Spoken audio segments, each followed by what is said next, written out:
علامہ اسماعیل حقی نے حدیث لکھی، حضرت عائشہ صدیقہ رضی اللہ تعالیٰ عنہ فرماتی ہیں، تفسیر روح البیان میں موجود ہے، کہتی ہیں ایک دن حضور اچانک میرے ساتھ آرام فرماتے بستر سے اٹھے نکل گئے۔ ہمیشہ نبی پاک علیہ السلام کا طریقہ مبارکہ تھا، جب رات کو تہجد کے لیے اٹھتے تو کہتے ابو بکر کی بیٹی حق تیرا ہے، وقت تیرا ہے، پر اگر تو اجازت دے تو میں اپنے اللہ کو راضی کر لوں۔ آج حضور نے پوچھا ہی نہیں، بستر سے اٹھے چلے گئے۔ کہتی میں اٹھی، میں نے دائیں بائیں دیکھا، محبوب نظر نہ آئے۔ حضور کی طامت استعمال شدہ پڑی تھی، وہ طامت میں نے اٹھا کے اوڑھ لی اور میں نکل گئی حضور کو تلاش کرنے۔ کہتی ہیں جب میں باہر گئی مسجد نبوی شریف کے ساتھ جنت البقیع کی جانب، نبی پاک سجدے میں تھے۔ کہتی ہیں میں گئی، تھوڑی دیر کھڑی ہوئی، حضور نے آہٹ سنی تو پوچھا تو کون ہے؟ میں نے کہا میں عائشہ ہوں۔ تو محبوب نے فرمایا یہ عائشہ کون ہے؟ میں نے کہا یا رسول اللہ میں آپ کی زوجہ۔ فرمایا زوجہ کیا ہوتی ہے؟ یا رسول اللہ میں ابو بکر کی بیٹی۔ تو نبی پاک نے فرمایا یہ ابو بکر کون ہے؟ حضرت عائشہ کہتی ہیں میرا کلیجہ پھٹنے کو آیا، میں وہاں سے پریشان حال واپس آئی۔ جب میں گئی تھی تب بھی ہلکی ہلکی بارش تھی، واپس لوٹی تو پھر بھی ہلکے ہلکے قطرے بارش کے گر رہے تھے۔ میں آ کے ہامتی کامتی بیٹھ گئی، تھوڑی دیر گزری تو نبی پاک تشریف لے آئے۔ تو حضور صلی اللہ تعالیٰ علیہ وسلم نے مجھے پریشان دیکھا تو کہا عائشہ کیا ہوا؟ کہا حضور آج وہ ہوا ہے جو کبھی نہیں ہوا۔ یا رسول اللہ میں پریشان ہو گئی ہوں۔ حضور عجیب بات ہے، میں گئی ہوں، آپ نے پوچھا کون ہے تو میں نے کہا میں عائشہ۔ کا عائشہ کون؟ آپ کی زوجہ۔ فرمایا زوجہ کون؟ ابو بکر کی بیٹی۔ کا ابو بکر کون؟ اور پھر حضور میں گئی ہوں تو میرے کپڑے بھیگ گئے، آپ آئے ہیں تو کپڑے خشک ہیں، سمجھ نہیں آئی۔ تو لفظ سنو حدیث کے، نبی پاک نے فرمایا عائشہ لی مع اللہ وقت، میرا اپنے اللہ کے ساتھ ایک وقت ہوتا ہے۔ کس کے ساتھ؟ آج میرا دوستوں کے ساتھ وقت ہے، آج میرا گھومنے کا وقت ہے، آج میرا خوش گپیوں کا وقت ہے، آج میرا سیاحت کا وقت ہے، آج میرا پکنک کا وقت ہے۔ میرے نبی پاک نے فرمایا لی مع اللہ وقت، عائشہ میرا اپنے اللہ کے ساتھ، میرا اپنے اللہ کے ساتھ ایک وقت ہوتا ہے۔ اس وقت نہ وہاں کوئی فرشتہ آ سکتا ہے، نہ کوئی نبی اور مرسل آ سکتا ہے۔ جب فرشتہ اور نبی نہیں آ سکتے تو عائشہ اور ابو بکر کیسے آ سکتے ہیں؟ تو کہا یا رسول اللہ پھر وہاں ہوتا کون ہے؟ تو حضور فرمانے لگے ایک میں ہوتا ہوں، دوسرا میرا رب ہوتا ہے، تیسرا کوئی موجود نہیں ہوتا۔ امت کو درس دیا ایک وقت 24 گھنٹوں میں ایسا لایا کر جس میں تو اپنے رب کو دکھڑے سنائے، جس میں تو دعائیں مانگے، جس میں تو عرض و نیاز کرے، جس میں تو اپنے گناہوں کی معافی چاہے۔ اعلیٰ حضرت کے والد گرامی سے کسی نے پوچھا، مولانا نقی علی خان صاحب سے، کہ حضرت جی فرعون 500 سال ہی حکومت کر گیا، 500 سال ہی حکومت کر گیا، اللہ کا مقابلہ کرنے والا پکا کافر بے ایمان۔ تو آپ فرمانے لگے ملا رومی کی وہ کتاب پڑھو مثنوی، جس میں انہوں نے لکھا ہے کہ جب ساری دنیا سو جاتی تھی تو فرعون اٹھ کے مصلے پہ بیٹھتا تھا، کہتا تھا یا اللہ معاف کر دے، رب تو ہی ہے، گناہگار بڑا ہوں پر مہربانی کر۔ روز معافیاں مانگتا تھا تو رب کریم کی قدرت نے مہلت دی کہ روز توبہ کرتا ہے، چلو ایک دن سچی بھی کاری جائے تو اچھا ہے، اللہ نے مہلت دی۔ اور میرے بھائی اگر تو روز رات مصلے پہ بیٹھے تو تجھے مہلت ملے، عذاب نہ آئے۔ اگر تو اپنے رب کے ساتھ تنہائی کرے تو اللہ تجھے مہلت دے، سزا نہ دے۔ لیکن ہم یہ وقت نکالتے ہی نہیں، اللہ کے ساتھ میت کا ہمارا مزاج ہی نہیں۔ ترمذی شریف میں نبی پاک علیہ السلام نے فرمایا ہے دنیا داروں کو دکھڑے نہ سنایا کر، مالداروں کے سامنے رونے نہ رویا کر، یہ تجھے کیا دے سکتے ہیں؟ تو اٹھ کے جائے گا تو کہیں گے محنت کرتا نہیں، روز مانگنے آ جاتا ہے۔ دنیا داروں کو دکھڑے نہ سنا، فرمایا دکھ سنا تو اپنے رب کو سنا، اللہ والوں کو سنا، اللہ کے نبی کو سنا۔ اس سے مراد یہ سارے کہا دکھڑے اپنے رب کو سنا۔ اگر تو اپنے رب کو دکھڑے سنائے گا تو تھوڑی دیر ضرور ہوگی، لیکن ایک دن ایسا ضرور آئے گا، میرے مصطفیٰ کریم فرماتے ہیں رب تجھے دنیا سے بے نیاز کر کے مالا مال فرما دے گا۔ دھوکے کا مزاج نہ بنا، کینچی لے کے نہ گھوم کے کیسے جیب کاٹ سکتی، اللہ کو دکھڑے سنا۔ حضرت عائشہ عرض کرنے لگی حضور چلیں یہ تو سمجھ آ گئی، لیکن بارش مجھ پہ پڑی آپ پہ پڑی نہیں، تو کہا عائشہ تم نے اڑا کیا تھا؟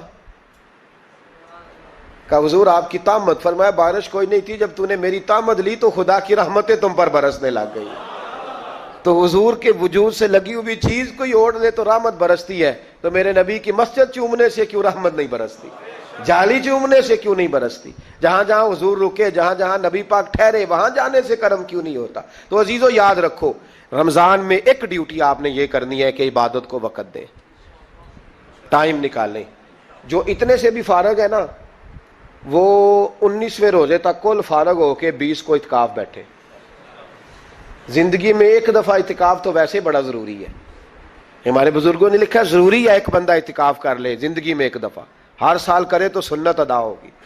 ویسے سنت مؤکدہ الکفایہ ہے، بستی میں اگر کوئی بھی نہ بیٹھے گا تو سارے گناہگار ہوں گے۔ ہم انشاءاللہ اس مسجد میں اس سال اجتماعی اعتکاف کریں گے۔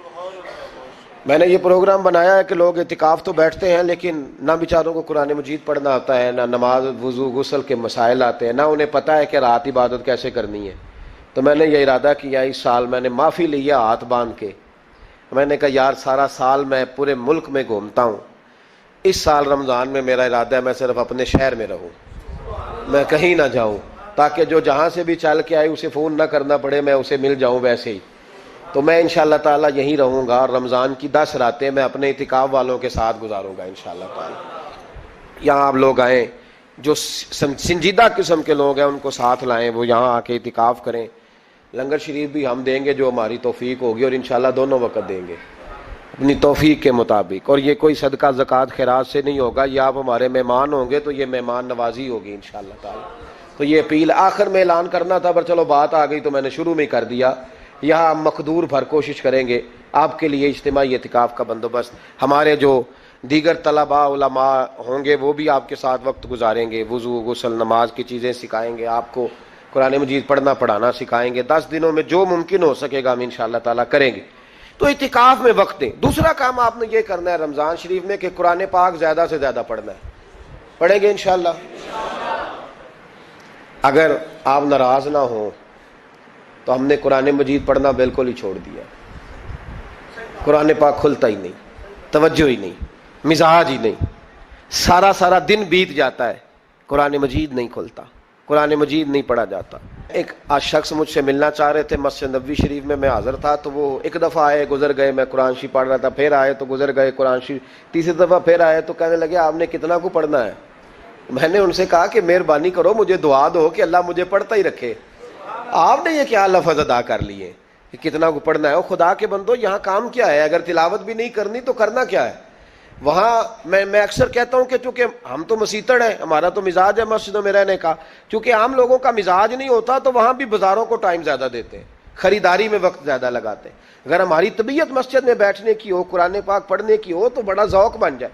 قرآن مجید امام اعظم ابو حنیفہ امام اعظم رمضان شریف کے اندر 61 قرآن مجید پڑھا کرتے تھے۔ کتنے؟ 60 اور 1 61۔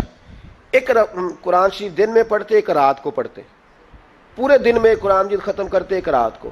اور آپ فرماتے ہیں 61واں قرآن مجید وہ تھا جو میں تراویحوں میں سنا کرتا تھا۔ 61 قرآن پاک آپ ہر رمضان میں پڑھا کرتے تھے۔ میری آپ سے گزارش ہے ایک سپارہ مسجد میں پڑھے رمضان میں، ایک سپارہ گھر میں پڑھیں۔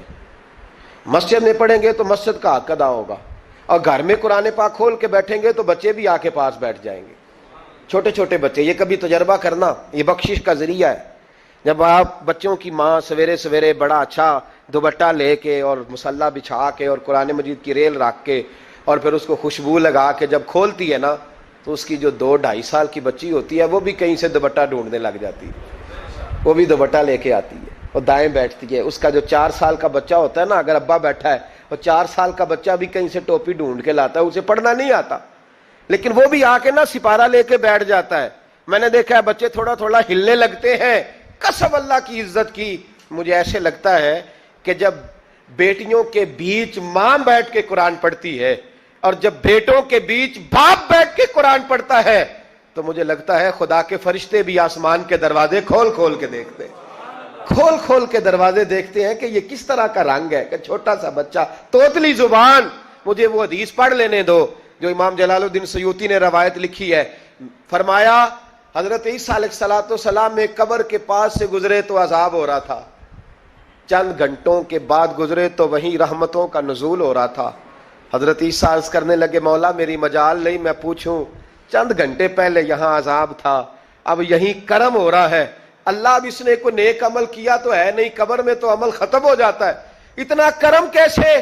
تو رب کریم نے فرمایا موسیٰ بندہ بڑا گناہگار تھا، پاپی تھا، سزا کا حقدار تھا، پر جب انتقال اس کا ہوا تو بیوی اس سے پہلے حاملہ تھی، اس کے انتقال کے 2-4 مہینے بعد بچہ پیدا ہوا، پھر اس بیوی نے بچہ پالا، آج 4.5 سال کا بچہ مکتب گیا ہے، استاد نے بسم اللہ شریف پڑھائی ہے، اس کے بچے نے توتلی زبان پہ کہا بسم اللہ الرحمن الرحیم، تو مجھے حیا آئی ہے کہ اس بیچارے کو ابھی لفظ نہیں ادا کرنے آتے، زمین پر بیٹھ کر یہ توتلی زبان سے مجھے رحمان اور رحیم کہے اور میں اس کے باپ کو سزا دوں، بس بچے نے ایک دفعہ بسم اللہ پڑھی ہے، میں نے باپ کے سارے گناہ معاف فرما دیے، مہربانی کرو۔ ایک سپارہ گھر میں، ایک سپارہ مسجد میں، یہ ضرور آپ نے روٹین بنانی ہے۔ مسجد میں پڑھیں گے تو مسجد کا حق ادا ہوگا، گھر میں پڑھیں گے تو بچے بھی پڑھیں گے۔ اور تیسرا سپارہ وہ ہے جو آپ نے تراویح میں سننا ہے۔ تو کتنے سپارے ہو گئے ایک دن میں؟ 3۔ تو رمضان میں کل کتنے ہو گئے؟ 3 قرآن پاک۔ کتنے قرآن پاک جی؟